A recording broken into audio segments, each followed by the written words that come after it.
Bueno, pues bendiciones. Y aquí estamos otra vez para continuar con este libro, Paz a vosotros, de nuestro hermano Angeloso, un libro de sanidad interna, y nos compite en el día de hoy, en esta mañana, compartir el tema 12, que es en el día de la adversidad, considera. Vamos a arrancar con dos frases de nuestro hermano Angeloso, y dicen así. El Evangelio de Cristo no ha fallado. Lo que ha fallado es el Evangelio tan fantástico que nosotros nos hemos inventado. Y dice otra frase. Que los cristianos experimenten milagros es bíblico. Que los cristianos experimenten aflicciones no es antibíblico. Los cristianos estamos expuestos a pasar por la adversidad, por enfermedad y cualquier circunstancia.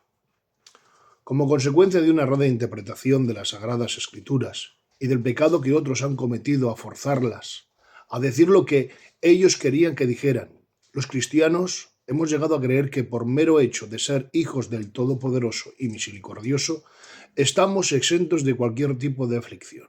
Es decir, que no nos puede alcanzar ninguna enfermedad, necesidad o cualquier otra aflicción.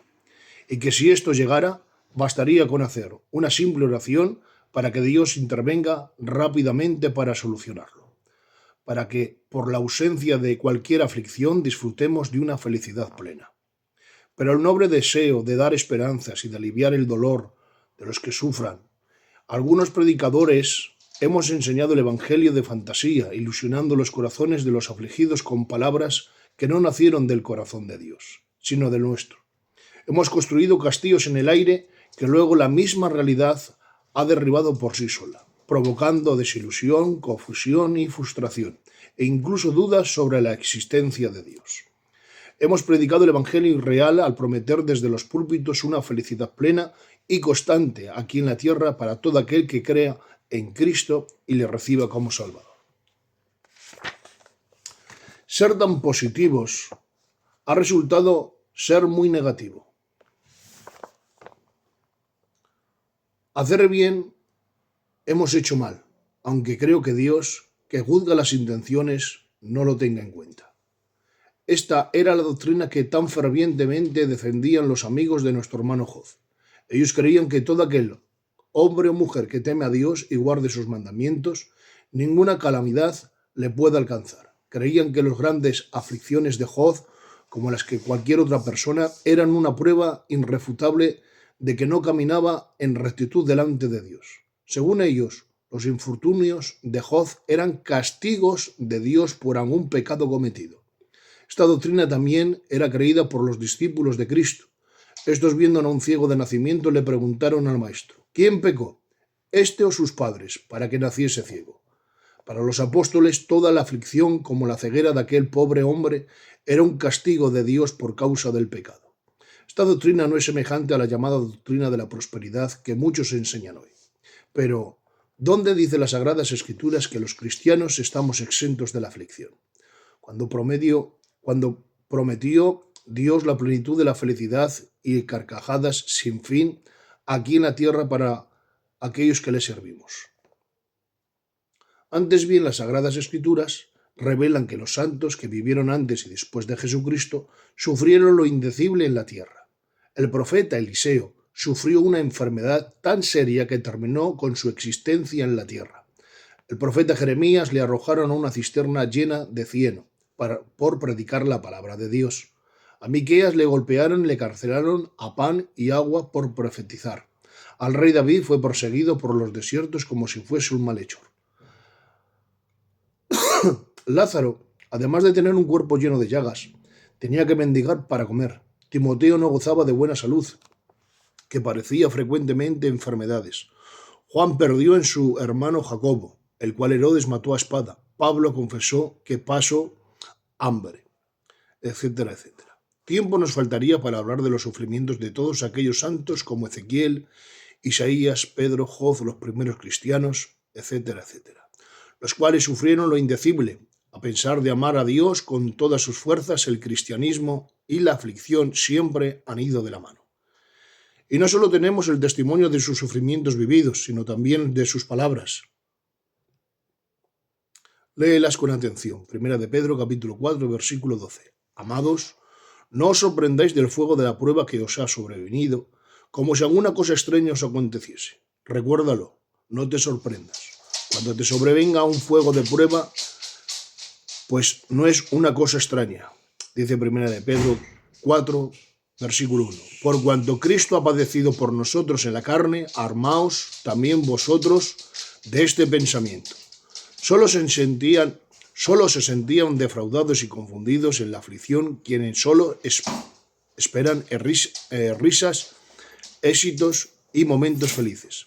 Pero quienes saben y aceptar que además de tener que vivir risas, éxitos y felicidad, también tendrán que vivir momentos de llantos, fracasos, de dichas, están armados mentalmente para el día de la aflicción. Dice Efesios capítulo 6, versículo 13. Tomad toda la armadura de Dios para que podáis resistir en el día malo y habiendo acabado todo, estar firmes. Pablo, al igual que Pedro, también era consciente de que vendrían días malos y por esto mismo aconsejó a los creyentes de Éfeso a que lo esperaran preparados con toda la armadura para poder estar firmes. Esperar siempre lo mejor, pero no olvides estar preparado para lo peor. Una frase de un autor anónimo. Continuamos. Dice Primera de Tesalonicenses, capítulo 3 y versículo 1 al 4. Que nadie sea turbado en medio de estas tribulaciones, porque vosotros mismos sabéis que hemos sido puestos para esto, porque cuando aún estábamos con vosotros, os predicamos que habríamos de sufrir tribulaciones, y así ha acontecido como bien lo sabéis. Hoy hay predicadores que son tan positivos que solo predican glorias, pero los primeros apóstoles, además de precedir glorias, también precedían tribulaciones, pero no lo hacían para preocupar o temorizar a los creyentes, sino para que cuando llegaran las tribulaciones no se turbaran. Dice Mateo capítulo 5, versículo 4. Bienaventurados los que lloran, porque ellos recibirán consolación. Dios enjugará toda la lágrima de los ojos de ellos. Si Dios ha dicho que nos consolará y enjugará toda la lágrima de nuestros ojos en el cielo, no significa que aquí en la tierra vamos a llorar. Cristo, que no miente, nos advirtió: en el mundo tendréis aflicción. Y dice una frase de nuestro hermano Angeloso: la gracia no es una burbuja llena de felicidad que te aísla al creyente de todas las aflicciones en la tierra. Vamos con otro párrafo que dice: fuentes y naturaleza de las aflicciones. El rey Salomón dijo: en el día de la adversidad, considera. Pues bien, vamos a reflexionar. Las aflicciones vienen o pueden venir desde tres direcciones distintas: desde fuera, desde adentro y desde nuestro propio cuerpo. Desde afuera son las aflicciones que nos pueden causar el mundo, los hombres y el diablo. Desde adentro son las aflicciones que nos provocan nuestros pensamientos, sentimientos y deseos. Y desde nuestro cuerpo, enfermedad, envejecimiento y muerte. Voy a señalar esto porque es muy bonito. Ahora bien, hay tres verdades importantísimas que todos debemos saber: que las aflicciones pueden tener distintos orígenes, que algunas pueden ser evitables, que algunas son o pueden ser constructivas. Orígenes de las aflicciones.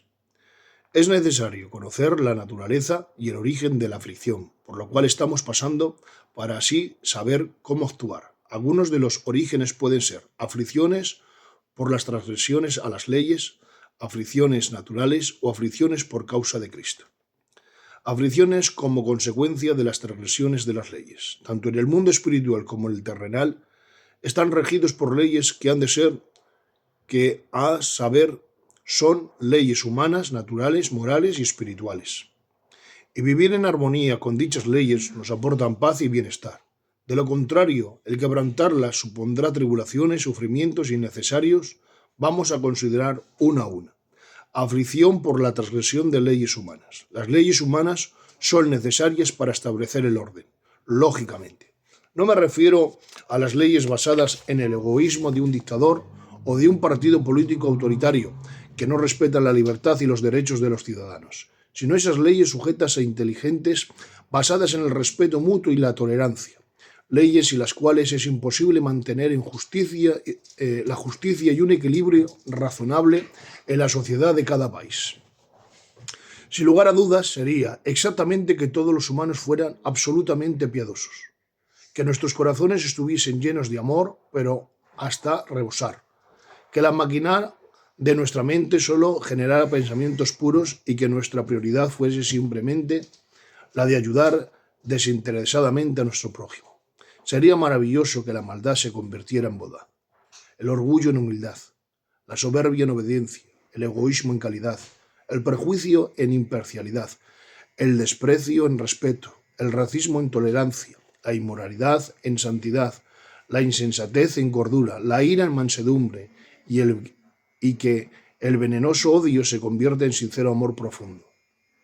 Entonces, solo entonces posiblemente sobrarían las leyes humanas.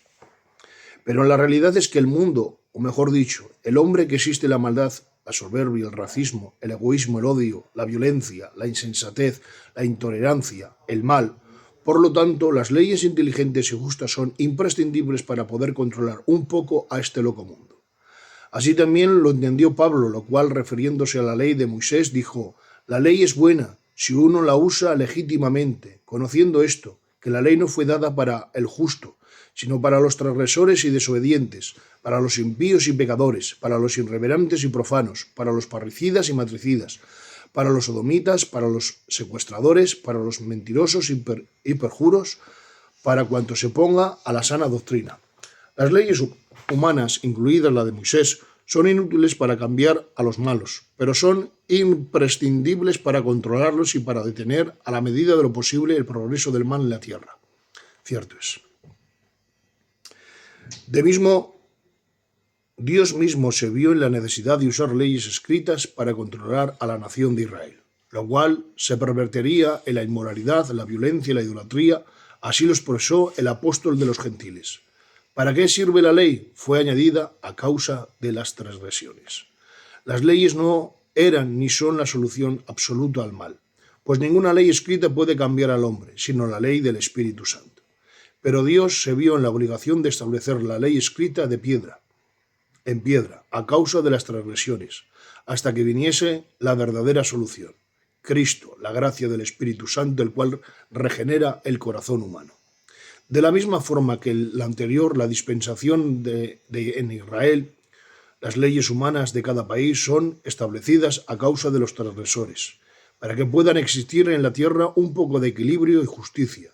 Sin ellas, el mundo estaría aún más loco y arruinado de lo que ya está.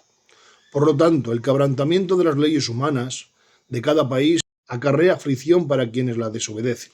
Por ejemplo, existe un código de circulación que rige de forma inteligente el tránsito de vehículos en la carretera. Estas leyes o códigos están pensados para la circulación por las carreteras sea fluida y evitar accidentes.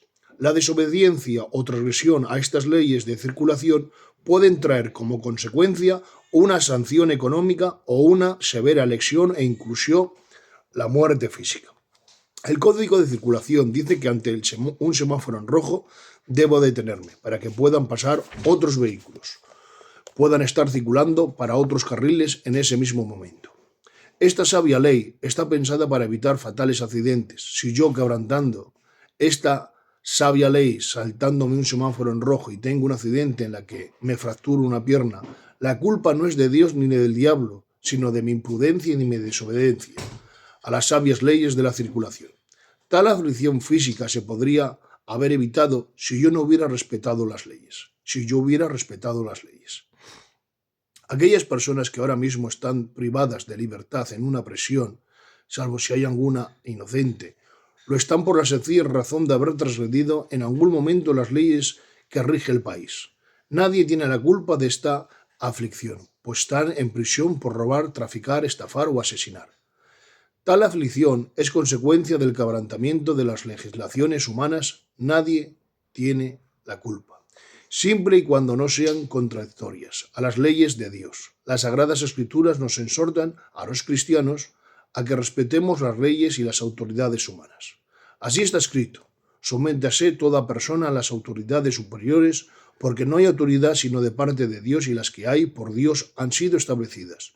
De modo que quienes se oponen a la autoridad, a lo establecido por Dios resiste, y por lo que resisten acarrea condenación para sí mismos.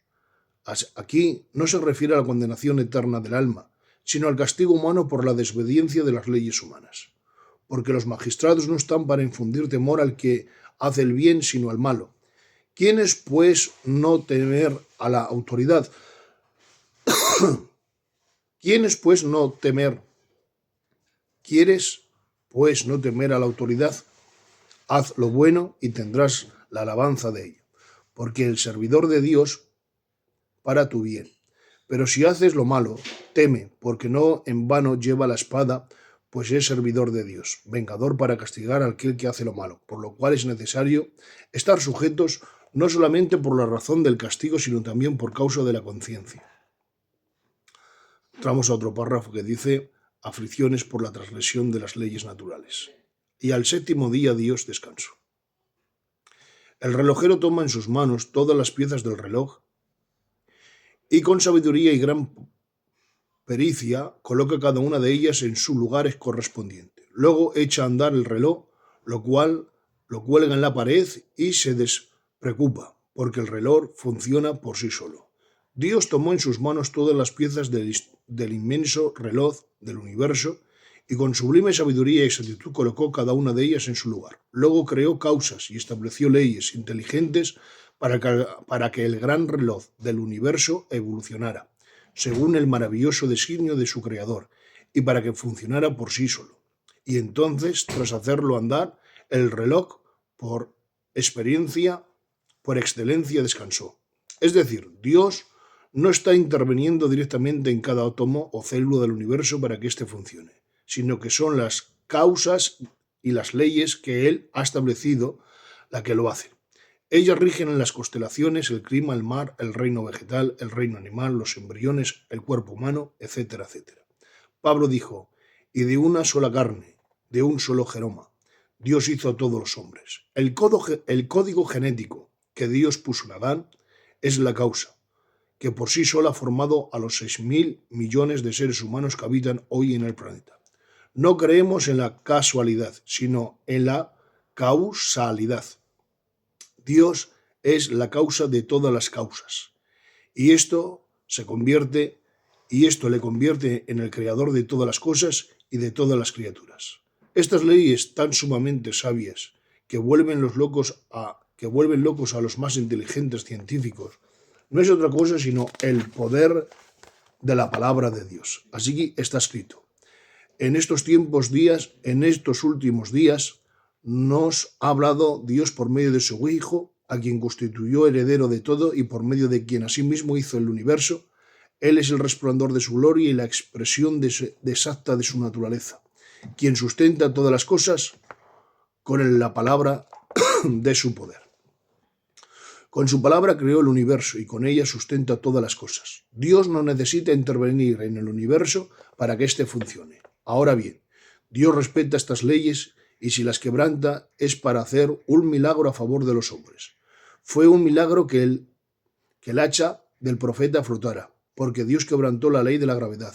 Fue un milagro que la luna y el sol se detuvieran por mandato de Josué, porque Dios quebrantó las leyes que rigen el movimiento de las constelaciones.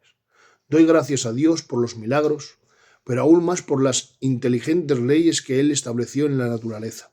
Pues el milagro es la excepción, pero las leyes que Él estableció en la naturaleza son las fuerzas que sustentan el universo y toda especie de vida. Isaac Newton, para muchos es considerado el más grande científico de todos los tiempos, veía la mano de Dios en las leyes que rigen el universo y confesó: Dios es el emperador del universo. Y una de las leyes que Dios estableció en el universo es la ley o fuerza de la gravedad, descubierta precisamente por el científico antes mencionado. Sin ella la supervivencia sería imposible. Sin embargo, muchos temerarios están obcecados en desafiarla. Y en carreteras donde la máxima velocidad permitida por la ley de tráfico y por la ley de la gravedad es la de 80 km/h, circulan a 170, lógicamente a tan alta velocidad. En una curva cerrada, el vehículo pierde la adherencia, el conductor pierde el control y su vehículo es expulsado fuera de la calzada por la inercia. Si se rompió una pierna o un brazo o perdió la vida, nadie tiene la culpa de tal aflicción, sino el mismo conductor del vehículo por no haber respetado las leyes sabias de la naturaleza. Quienes practican deportes peligrosos como son la Fórmula 1, el alpinismo o otros deportes que desafían las leyes de la naturaleza han de saber que corren el riesgo de sufrir serias lesiones o de perder la propia vida. Quien fuma, bebe alcohol, toma drogas o tiene una alimentación desordenada está alterando las leyes naturales que rigen el organismo, y esto, a la corta o a la larga, tienen efectos muy negativos para la salud, ya que tales hábitos producen enfermedades como hipertensión, diabetes, asma y otras aún más serias que pueden llegar a provocar la muerte. ¿Tiene Dios la culpa de tales aflicciones? ¿Es cosa del destino? ¿Ha sido el diablo el responsable? En ninguna manera. Dice una frase nuestro hermano Ángel Oso. La salud, la vida y la muerte no solo están en las manos de Dios, también están en las nuestras. El ángel que sacó a Pedro de la cárcel después de romperle las cadenas y abrirle las puertas, le dijo: «Cíñete, ponte las sandalias y envuélvete en tu manto». Dios sacó a Pedro de la cárcel de la cual él no podía salir, pero Pedro debía abrigarse, ponerse las sandalias y envolverse en su manto, ya que siendo de noche, como era, hacía mucho frío y podía constiparse.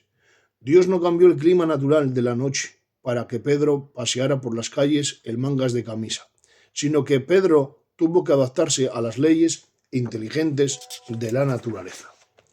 Dios rompió las cadenas que Pedro no podía romper, pero éste tuvo que evitar el constipado. Aunque el Omnipotente esté a tu favor, no dejes de cuidarte físicamente.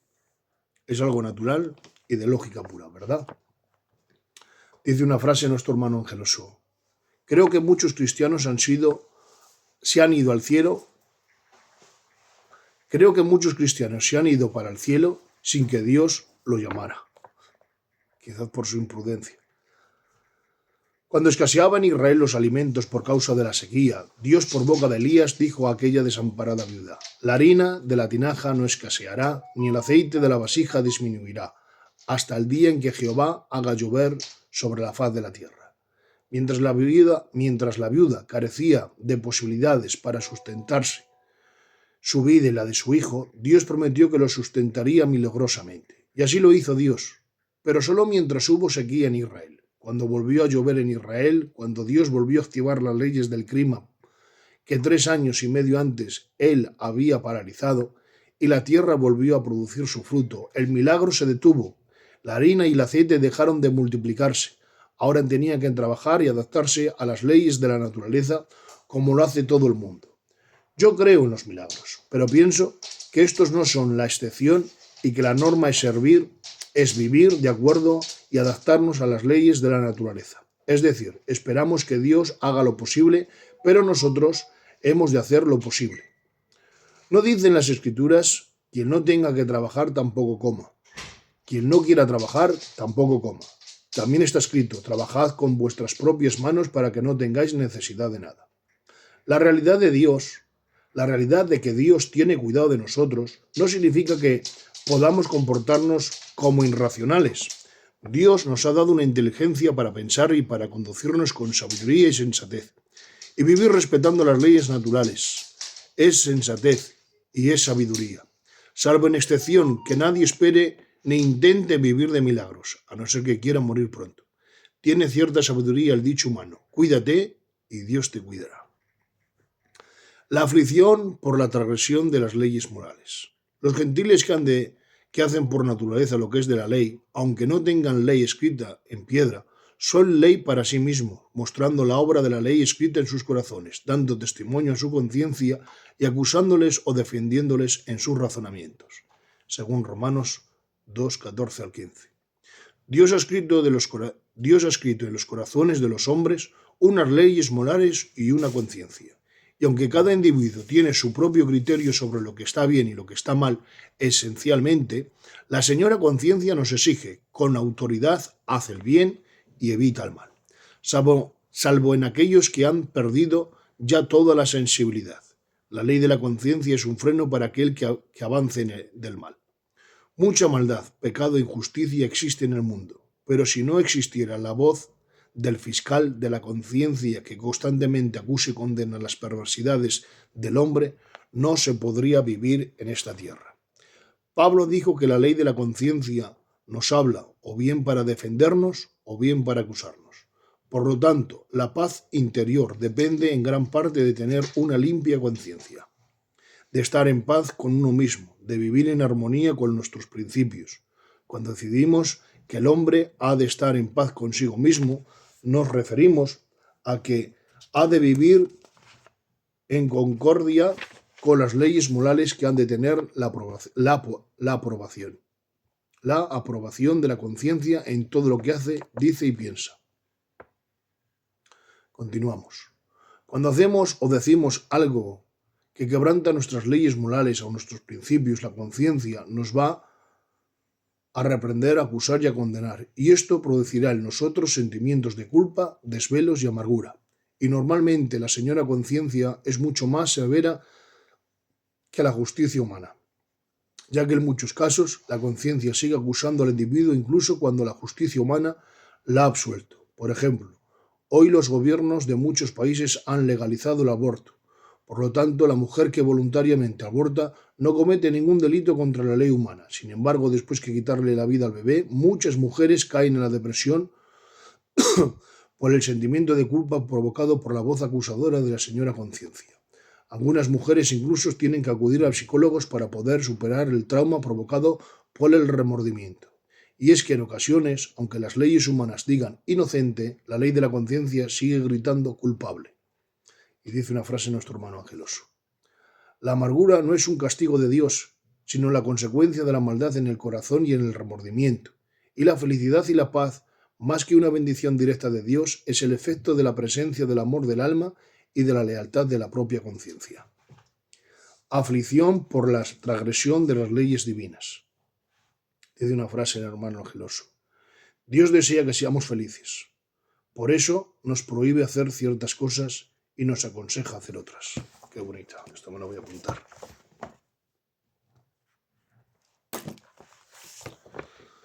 Está escrito en las Sagradas Escrituras: a lo suyo vino, pero los suyos no lo recibieron. Mas a todos los que le recibieron, a los que creen en su nombre, les dio la potestad de ser hechos hijos de Dios, los cuales no son engendrados por voluntad de Dios, por lo cuales son engendrados por voluntad de Dios. No somos extraños, sino hijos de Dios, por cuanto Él nos ha hecho renacer por la simiente de su palabra. Y sin duda alguna, Dios es el mejor Padre que ha existido y puede existir. Y como todo buen hombre y como todo buen padre, se siente en la obligación de educar a los que Él ha engendrado. Y si para educarnos en la santidad y conseguir el propósito que Él tiene con cada uno de nosotros, tiene que usar el recurso de la vara, no lo dudes que lo hará. La disciplina no es un método que la gente utiliza. La disciplina no es un método que le guste utilizar a nuestro amado Padre, pues está escrito que Dios le duele del castigo y se deleita en hacer misericordia. El método que más le complace utilizar para corregirnos a sus hijos es la luz de su palabra. Pero cuando sus hijos hacemos caso omiso a ella, entonces Dios se ve en la obligación de utilizar el método de la disciplina para que participemos de su santidad. Muy bonito. Este fue el caso de Nabucodonosor, rey de Babilonia. Su corazón se envaneció a causa de la gloria de su reino. Entonces Dios, queriendo evitar que Nabucodonosor cayera en la misma condenación que el diablo a causa de su envanecimiento, le habló a través de un sueño. El profeta Daniel, después de interpretarle el sueño, le aconsejó que se arrepintiera y cambiara de actitud. Pero este rey no recibió la palabra de Dios para corregirse y, paseando por el palacio del rey Babilonia, habló y dijo: ¿No es esta la gran Babilonia que yo edifiqué con la fuerza de mi poder para la gloria de mi majestad? Aún estaba la palabra en su boca cuando una voz del cielo le dijo: a ti se te dice, rey Nabucodonosor, el reino ha sido quitado de ti y de entre los hombres te arrojará. Y de entre los hombres te arrojará, y con las bestias del campo será tu habitación. 7 tiempos pasarán sobre ti, hasta que reconozcas que el Altísimo tiene el dominio en el reino de los hombres y le da a quien quiere. Durante 7 años estuvo viviendo Nabucodonosor como una bestia del campo hasta que aprendió la lección. El rey de Babilonia podía haber evitado tal aflicción si se hubiera recibido el consejo de Dios y se hubiera arrepentido de su pecado y cambiado de actitud. Pero no lo hizo así, y este obligó a Dios a disciplinarle para que no cayera en la misma condenación del diablo. Cuando Nabucodonosor se humilló y reconoció que Dios es el único rey, cesó la aflicción, porque la confesión y el arrepentimiento suelen poner fin a la disciplina de Dios. El Señor, al que ama, disciplina y azota a todo aquel que recibe por hijo, para que participemos de su santidad. Dios te disciplina porque cree en ti. Es una frase de nuestro hermano Angeloso. Si queremos evitar el dolor del bendito y santificador azote del Padre, vivamos respetando las leyes. La conclusión de lo que venimos diciendo en este capítulo es que no todo lo que ocurre es por intervención divina o del diablo, o a veces no son sino las consecuencias de nuestras propias decisiones. Con este voy a cerrar. Hay bastantes páginas más de este capítulo, pero acabo de entrar en conclusión de este precioso capítulo, que a veces pasamos calamidades, pasamos por aflicciones y recibimos las consecuencias, entramos en disciplina. ¿Por qué? Sencillamente por nuestra negligencia y porque no respetamos los límites de las leyes establecidas por Dios. No todo dolor, no todo problemas, no todas enfermedades, no es que la envíe Dios, sino somos nosotros los que tomamos malas decisiones y a salir del camino recibimos las consecuencias. Entonces, es un capítulo muy largo, pero con esta reflexión quiero terminar. Como bien dice nuestro hermano Angeloso, la conclusión de lo que venimos diciendo en este capítulo es que no todo lo que ocurre es por intervención divina o del diablo. A veces no son sino las consecuencias de nuestras alocadas decisiones. Entonces finalizamos con esta preciosa reflexión. A veces no hay que echarle culpas a Dios, a veces no hay que echarle culpas al diablo, sino simplemente a veces hay que tomar buenas decisiones para que no ocurran las consecuencias. Espero haber sido de bendición, y si te ha hecho bien este capítulo, dale un me gusta y deja un comentario de bendición. Que Dios os bendiga y hasta el siguiente capítulo.